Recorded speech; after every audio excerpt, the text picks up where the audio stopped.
Então, são doenças do cérebro, tanto depressão quanto transtorno bipolar. As duas doenças têm depressão. Tá? O grande problema é que muitas pessoas, quando lembram alguém está com alteração no humor, a pessoa lembra do humor para baixo.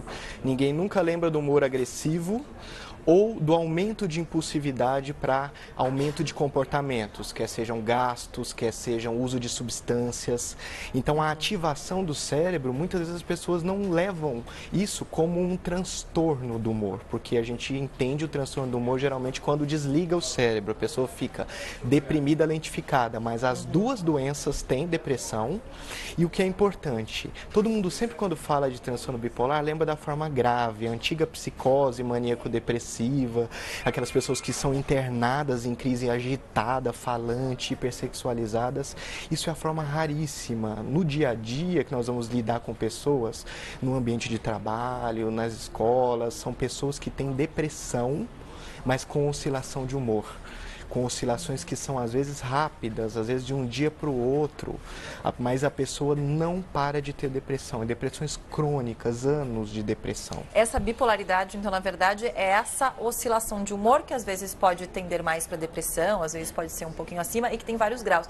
Mas ela necessariamente sempre começa com um quadro de depressão? Normalmente começa com quadro de depressão e normalmente tem mais quadros de depressão do que de aceleração.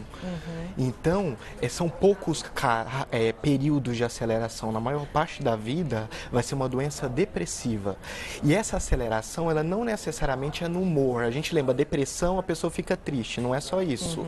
Então, assim como na depressão a pessoa fica triste, sem energia e com menos impulso para fazer as coisas, não consigo fazer as coisas, na bipolaridade ela melhora o humor, melhora a energia e melhora o impulso. Começa a ficar mais ocupada, mais obstinada e mais empolgada para fazer as coisas. E de uma hora para outra, de repente, cai de novo? E depois cai de novo. De um dia para o outro, muitas vezes. Eu me lembro que quando começou a se falar em bipolaridade, parecia que era um diagnóstico que todo mundo saía levando. Eu sou bipolar, eu sou bipolar, eu sou bipolar. Como que é feito esse diagnóstico? Se a pessoa, por exemplo, não frequenta um psicólogo ou um psiquiatra, que pode identificar, imagino, mais facilmente esse transtorno. Se ela não frequenta nenhum tipo de especialista nesse sentido, como é que alguém que está do lado dessa pessoa pode identificar essa oscilação de humor e dizer para ela procurar um profissional que pode ser que ela esteja com depressão ou com bipolaridade? Então, assim, a forma grave de transtorno bipolar, ela é muito fácil de diagnosticar porque a pessoa entra em surto, ela sai da realidade. Muitas vezes ela até fica psicótica, então ela enxerga coisas que as outras pessoas não estão enxergando. Essa forma é tranquila porque a pessoa é levada para o hospital na crise, o médico vê a alteração. Essa é mais rara, essa é mais grave, rara. Mais rara. A forma mais comum, que é que está no dia a dia, que vão buscar um ambulatório, a pessoa, qualquer deprimido. Qualquer pessoa que tiver depressão, a gente tem que investigar se não tem algum grau de bipolaridade. Se fosse um transtorno bipolar grave, já teria sido descoberto, porque a pessoa teria tido uma crise e teria sido internada. Nas formas mais leves, tem muitos tipos de bipolares. Tem alguns que aceleram o cérebro em termos de ficarem agressivos, que é uma agitação do cérebro, então o oposto de depressão também, mais violentos, assim, totalmente mudam. E depois passa aquela raiva, aquela ira. E é um estado de humor sem motivo. A gente às vezes acha que o humor é o meio que gera o nosso humor. O humor é uma função do cérebro como outra função qualquer, como, por exemplo, a visão, como, por exemplo, então, o corpo produz a capacidade de estar bem ou estar mal, estar com raiva ou estar calmo e conseguir ser provocado, conseguir fazer coisa, a pessoa, não, estou tranquilo. E como é que a gente não confunde isso com mau humor, até com, quando eu mencionei para você um pouquinho antes, até com a TPM, no caso da mulher, né, que também se trata um pouquinho de Tem uma oscilação do humor. Então, normalmente, o transtorno bipolar não é uma vez na vida, são várias vezes, então são anos desde a infância. Leve na infância, mas já com períodos de agitação e depois de mau humor, e vai ficando mais forte ao longo da vida. Mas não é de um dia para o outro, não é uma vez ou outra, não é uma vez que a pessoa ficou mais, gastou mais, ou então um comportamento que volta. Por exemplo, o dependente químico, que a gente vê que o cara não é um alcoólatra, um alcoolista que bebe o tempo inteiro, ele tem picos que ele bebe, bebe, bebe, bebe, bebe, depois ele fica pico sem. Você vê uma ciclicidade também nas comorbidades. Você vê, por exemplo, na irritabilidade, tem uma ciclicidade. A TPM é um transtorno do humor relacionado ao ciclo menstrual. Quando a pessoa tem a alteração hormonal no final do ciclo, isso afeta o cérebro, porque os hormônios eles inundam a mulher inteira e o cérebro também. E quando a mulher tem uma predisposição ao cérebro oscilar o funcionamento, a manifestação da TPM vai ser com bipolaridade também. Então, como que seria?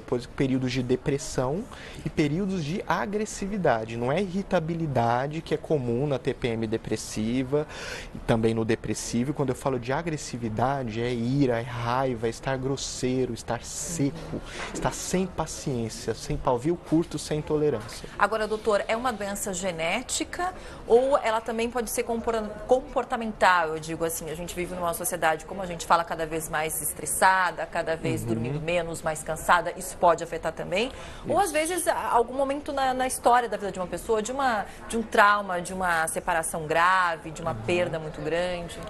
Só vai apresentar transtorno do humor quem tem os genes, a herança genética para isso. Muitas vezes ela está desligada e a gente não sabe que tem. Às vezes sabe porque tem história na família de um tio que foi internado louco ou alguém que foi internado em depressão, mas a pessoa normalmente tem um gatilho. Um dos gatilhos que pode ligar a doença bipolar é ficar sem dormir. Tá? Então, quando o cérebro fica muito tempo ligado à noite, ele pega e fala, bom, então agora ele quer que eu fique acordado, então eu vou acelerá-lo.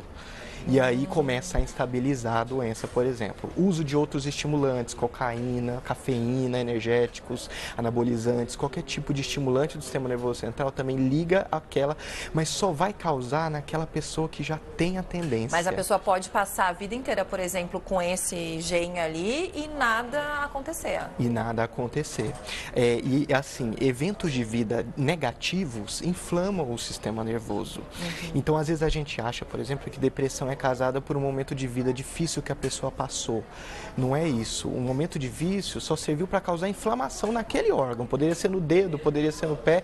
Causou inflamação naquele órgão, ele para de funcionar e vem os sintomas depressivos, que são da esfera do humor para baixo, de enxergar negativo as coisas. E às vezes a gente misturava antigamente isso, né? Achava que a causa da depressão eram coisas psicológicas mal resolvidas, conflitos internos, quando a gente, na verdade, assim, só acontece em quem tem uma predisposição.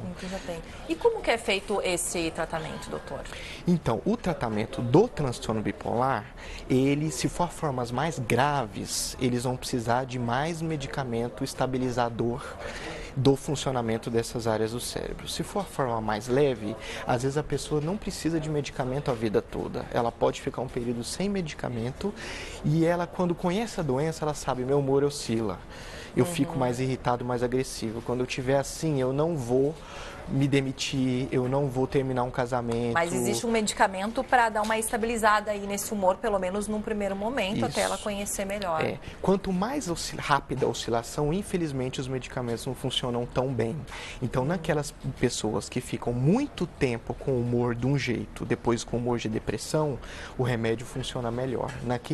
Adolescentes e crianças que às vezes oscilam no mesmo dia. Tá de manhã, tá chorosa, quer suicídio, tá negativa e à tarde tá agressiva, falante, inquieta, agitada dentro de casa. Você vê a oscilação de lentificação para agitação. Pode já, inclusive, identificar essa oscilação na infância mesmo. Na infância. E essas formas rápidas, o remédio segura um pouco menos. Aí vai precisar de psicoterapia para falar, olha, a família vai precisar saber manejar essa mudança de humor. É isso que eu ia perguntar para o senhor também, porque além do medicamento, eu imagino que essa pessoa precise também de um acompanhamento psiquiátrico. E qual que é o papel da família, das pessoas que estão ali do lado, de auxiliarem, ajudarem essa pessoa? Então, eu acho que o grande problema em doenças comportamentais é nós não entendermos que a causa do comportamento alterado vem de uma doença que o cérebro não está funcionando bem. E então a gente pode tender a julgar o comportamento, porque é muito difícil lidar com agressividade, é muito difícil lidar, porque normalmente nessas doenças a pessoa não tem crítica. Então ela não percebe que ela está tendo um comportamento diferente. Então o cérebro alterado, doente, ele se comporta de um jeito como se fosse, ele não entende, ele não consegue compreender que é de realmente... fora que tem que vir esse diagnóstico, ou de alguém por perto, ou de um médico que veja essas alterações de uma A família sempre vai perceber, e na maior parte a gente sempre leva em consideração que a família observa, porque é no dia a dia da pessoa que essas coisas acontecem.